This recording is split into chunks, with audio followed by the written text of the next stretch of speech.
Most people think a beautiful garden comes from expensive decorations and fancy garden stores, but that is the first mistake that quietly steals both your money and your joy.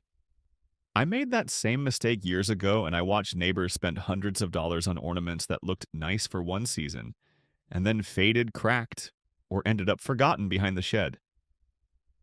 The sad part is that many people already have everything they need sitting in the garage, the barn, or even beside the trash bin, and they never see it because they believe beauty always has to be bought. I stopped believing that a long time ago, and my little garden changed more than I expected.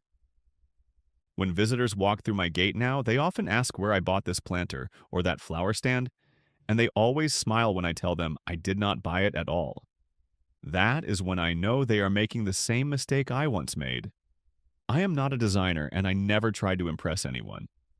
I am just a man who enjoys sitting outside with a cup of coffee, looking at flowers, vegetables, and simple things that make the yard feel alive without emptying my wallet.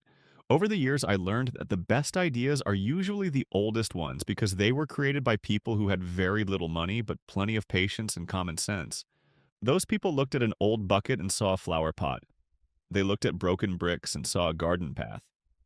They looked at worn wooden boards and imagined something useful instead of throwing them away.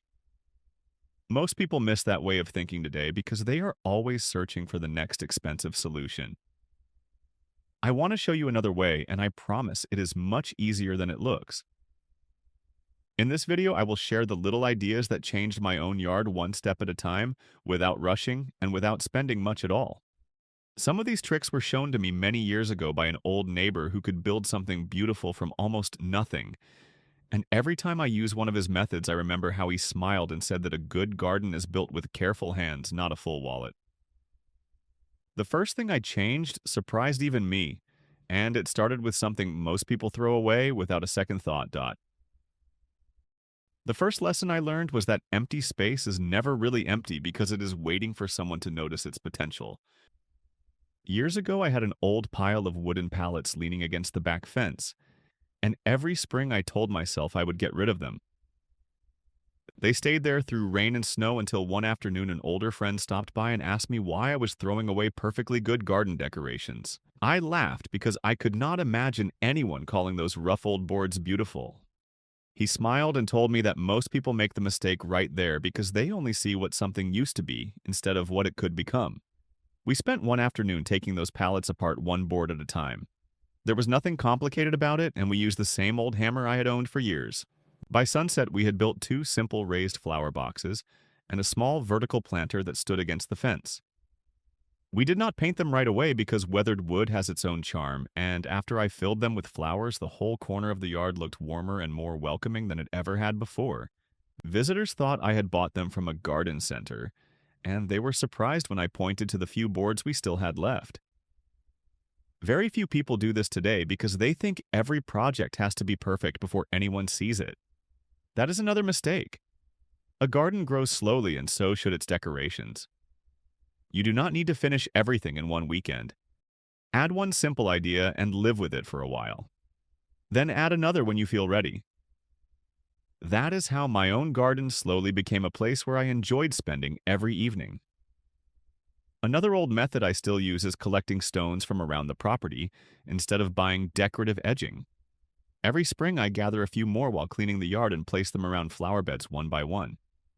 It costs nothing, and every season the borders become a little stronger and a little more natural. I have seen people spend a lot of money on plastic borders that fade after a few years, while these simple stones seem to belong there forever. The funny thing is that none of these ideas looked very impressive on the first day, but after a few months, everything blended together and the whole garden felt peaceful. There is one little trick with ordinary old metal buckets that changed one corner of my yard so much that guests almost always notice it first, and that is where I want to take you next. One of the nicest corners in my garden began with 3 old metal buckets that most people would have taken to the scrapyard. They were scratched a little rusty and far from perfect, but an older neighbor told me many years ago that flowers do not care how expensive the container is, as long as the roots are happy. Very few people think this way anymore because they believe every planter has to match and look brand new. I decided to try his forgotten method anyway. I drilled a few small holes in the bottom for drainage, filled each bucket with good soil, and planted colorful flowers that bloom for a long time. Then I placed the buckets at different heights using a few old tree stumps that had been sitting behind my shed for years. The result surprised even me because that little corner suddenly looked alive. The different heights made everything feel larger without adding more plants, and the weathered metal gave the flowers a warm country look that shiny plastic pots never could. Most people make a mistake here because they place everything in one straight line. Nature rarely grows that way, and your eye quickly loses interest. Try moving one planter a little forward and another one slightly back. Raise one and leave another on the ground. Such a simple change costs nothing, but it makes the whole arrangement feel more natural. I also discovered another small secret that an old gardener shared with me long ago. He told me never to throw away broken clay pots. At first I thought he was joking, but he showed me how to place the larger pieces around plants as small borders or tuck them into flower beds so they looked like little garden ruins hidden among the leaves. Children love discovering them, and adults often stop to take a closer look because the garden suddenly felt as if it had its own quiet story. That is the kind of detail you cannot buy in a store. It grows from simple ideas and a little imagination. The best part is that every season you can move things around and create a completely different look without spending another dollar. I still enjoy walking around with my morning coffee and changing one small detail every now and then, because each little improvement makes me appreciate the garden even more. There is another forgotten trick using old bricks and simple gravel that completely changed the feeling of my vegetable garden, and that one might be the easiest project I have ever done. The vegetable garden used to feel like a place where I only worked and never really wanted to sit for a while. I grew tomatoes, beans, and peppers, but something was missing because everything looked practical and nothing invited me to slow down. Then I remembered a method an older man showed me many years ago when I visited his small country home. He told me that even a vegetable garden deserves a little beauty, because if you enjoy looking at it, you will take better care of it without even thinking about it. That idea stayed with me for years. I gathered a pile of old bricks that had been left over from a small repair job. Some were chipped and some still had bits of old cement stuck to them, but none of that mattered. Instead of making perfectly straight paths, I laid them with small, uneven gaps and filled those spaces with fine gravel. It took a little longer than placing them side by side, but the result looked much softer and more natural. Very few people do this because they try too hard to make everything perfectly even. Nature is never perfect, and that is exactly why it feels comfortable. When the first rain came, the gravel settled into place and the path looked as if it had always been there. Walking through the garden became much easier because my shoes stayed clean even after watering, and I no longer stepped on soft soil around the beds. That simple change made me spend more time outside, and that is something no expensive decoration could ever do. Another forgotten trick was using old wooden branches from trimmed fruit trees. Most people burn them or throw them away, but I learned to push a few sturdy branches into the ground and weave the thinner ones between them to create simple borders around flower beds or climbing plants. They are not meant to last forever, and that is part of their charm. Every few years I replace them with fresh branches and the garden always gains a slightly different look. Friends often ask where I bought those rustic fences, and they are surprised when I tell them they came from pruning my own trees. The best ideas often cost nothing except a little patience. There is one more detail that changed the atmosphere more than I ever expected, and it only appeared after the sun went down. It is so simple that many people overlook it, but every visitor notices it before they leave, and I would never build another garden without it. One evening I stayed outside a little longer than usual because the weather was calm and the air smelled of fresh grass after a light rain. As the sun disappeared, I noticed something that bothered me. During the day, my garden looked warm and welcoming, but once darkness arrived, it became just another dark yard with shapes that were hard to see. I almost bought expensive garden lights because that is what most people recommend. Then I remembered another forgotten trick an older couple showed me years ago. They never spent much money on decorations, but every evening their little garden looked peaceful and inviting. Their secret was not bright lighting, it was gentle lighting. Most people make the mistake of trying to light everything at once.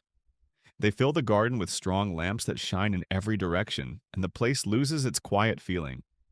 Instead, I collected a few clean glass jars that once held jam and pickles. I wrapped thin wire around the neck of each jar so I could hang them from tree branches or simple wooden hooks. Inside, I placed inexpensive solar lights that I found on sale at the end of the season.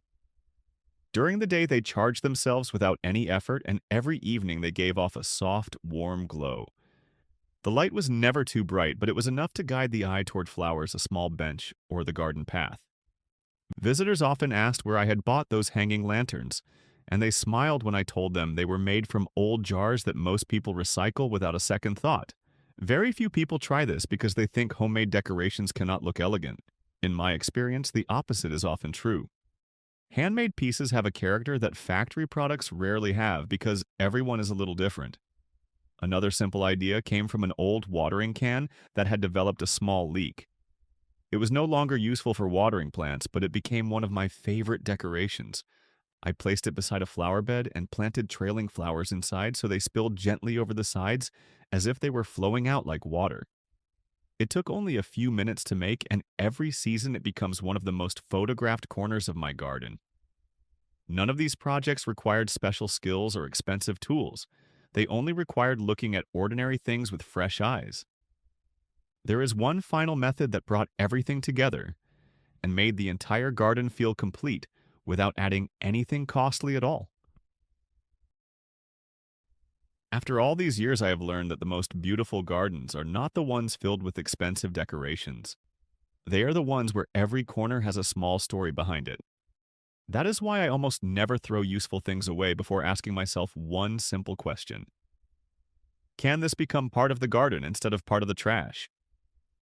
That little habit has saved me money more times than I can count, and it has given my yard a look that feels personal instead of copied from a magazine. One forgotten method I still use every spring is collecting old wooden crates from local markets. Many sellers are happy to give them away because they only need the space. Most people walk past them without a second glance, but I see shelves, flower stands, and little display corners.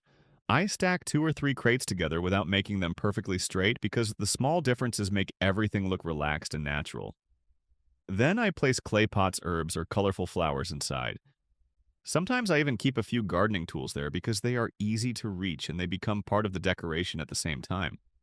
Very few people think about mixing useful things with beautiful things, but that simple idea changes the whole feeling of the garden. Another old gardener once told me that every yard needs one quiet corner where nothing asks for attention. I did not understand what he meant until I tried it myself. I placed an old wooden chair under a small tree instead of throwing it away after one leg became weak. I shortened the damaged leg a little and set the chair firmly on flat ground. Then I placed one simple flower pot on the seat and nothing else.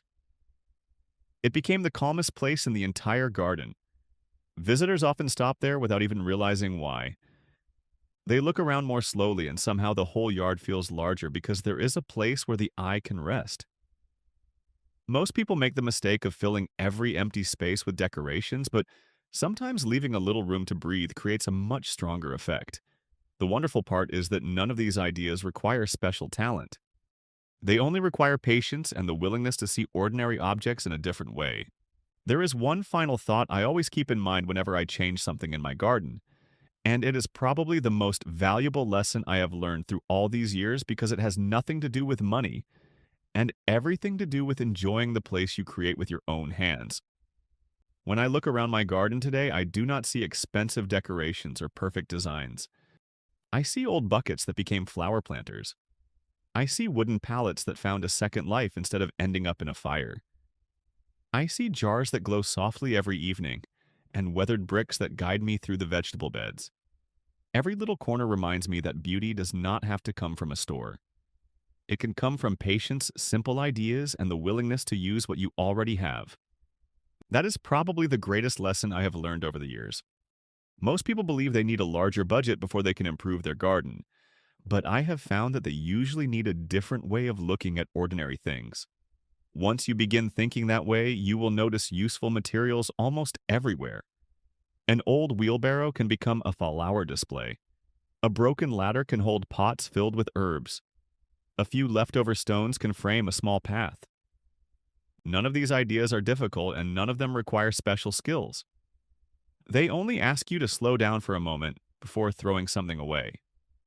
Many years ago, an elderly neighbor told me that a good garden is never really finished because every season brings another small idea. I did not fully understand those words back then, but now I smile every time I find another forgotten object waiting for a new purpose. That is what keeps gardening interesting year after year. You do not need to rebuild the whole yard in one weekend. Start with one simple project and enjoy the result.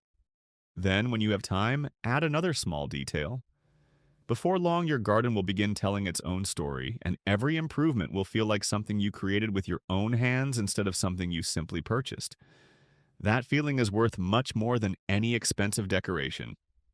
I truly hope some of these old methods inspire you to look at your own garden differently because the next beautiful idea may already be sitting in your garage or beside your shed waiting for a second chance. Thank you for spending this time with me, and I hope the next time you step outside, you will notice not what your garden is missing, but what it already has. There are still many forgotten ideas that deserve to be remembered, and next time I would like to share even more simple projects that have served me well through the years because I believe the best gardens are built one small idea at a time.